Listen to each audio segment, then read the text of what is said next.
So let's look at JfK and 9/11 and the moon landing. What are common characteristics about these three events? Okay. The first thing, of course, is that they are spectacles. You can say that they are rituals. A lot of care, a lot of attention was put into preparing these rituals.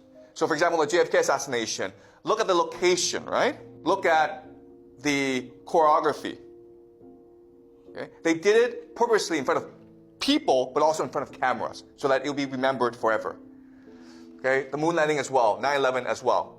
Okay? That's the first thing. Second thing is the idea of numerology. So when you look at these events, what you'll find is that numerology is very important. Okay? It's a very simple concept to understand. So for example, let's just say you want to get married, right? Well, you want to pick an auspicious date. So maybe August 8th, 8/8, right? Or June 6th, an auspicious date, because that will give your wedding the most chances to prosper.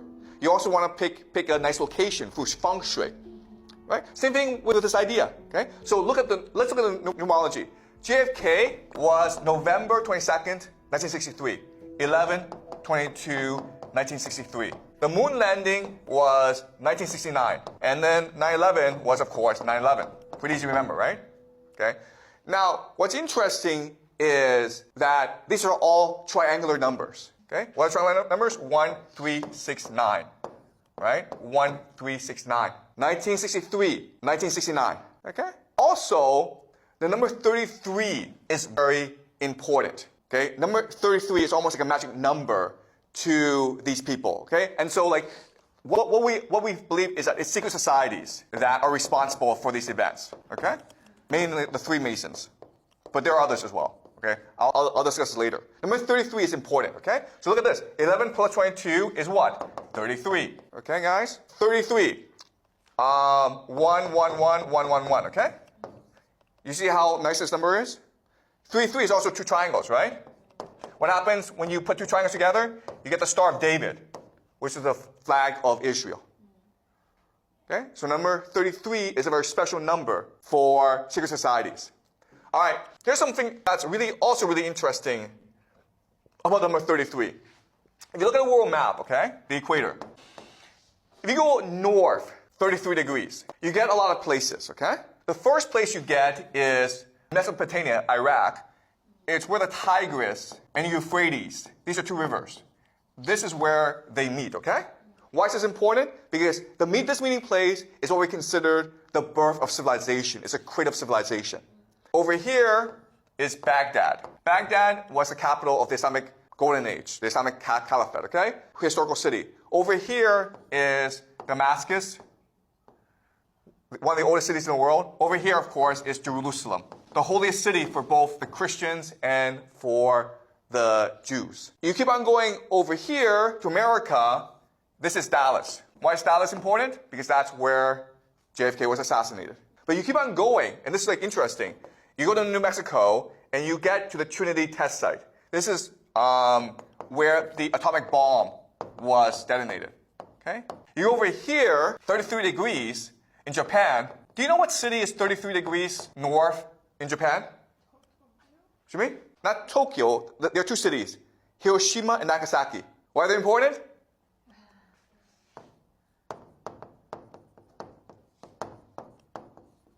Okay?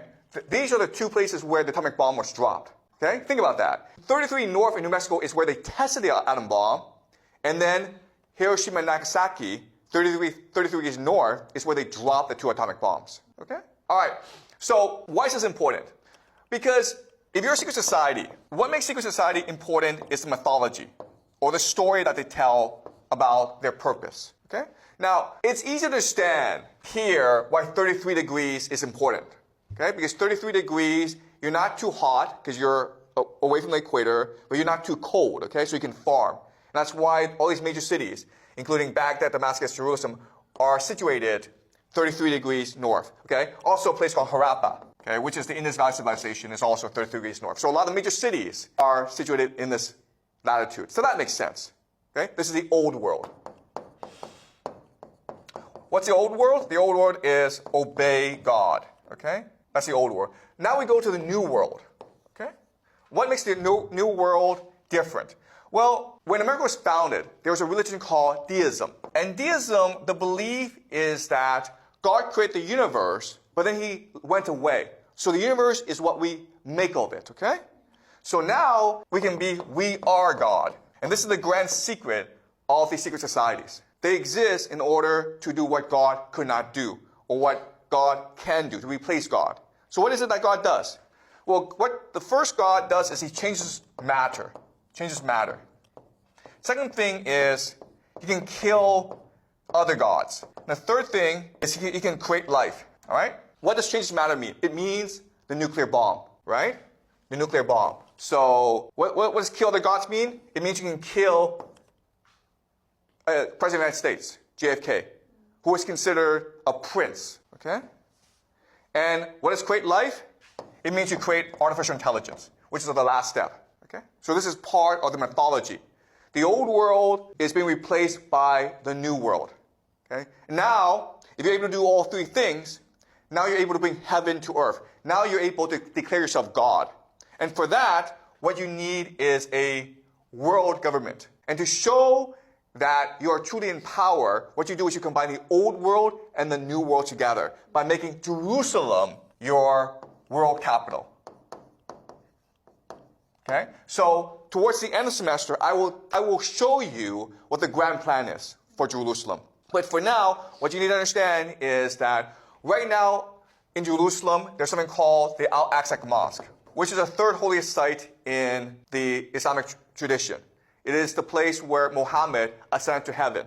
They plan to destroy the Al-Aqsa Mosque to rebuild the Temple of Solomon, called the Third Temple. This will start World War III. Okay, because the Muslims will get angry at this, and they will come and invade Israel. And that's the purpose. So there's a grand plan to create the world government by initiating World War III. Okay? So we'll be discussing this later on in the semester.